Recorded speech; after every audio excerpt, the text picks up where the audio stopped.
sai a shekarar 2005 Najeriya tana da kimanin mutane miliyan 138,865,016.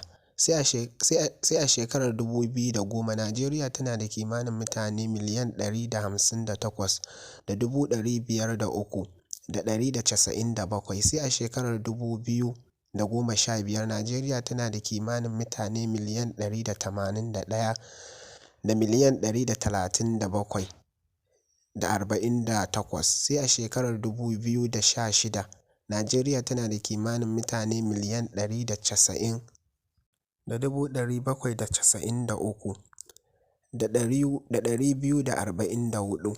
Sai a shekarar 2017 Najeriya tana da kimanin mutane miliyan 195,874,683.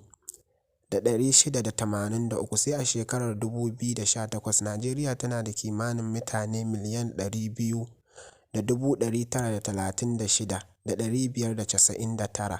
Sai a shekarar 2019 Najeriya tana da kimanin mutane miliyan 260,139,589. Sai a shekarar 2020 Najeriya tana da kimanin mutane miliyan 211,040,078.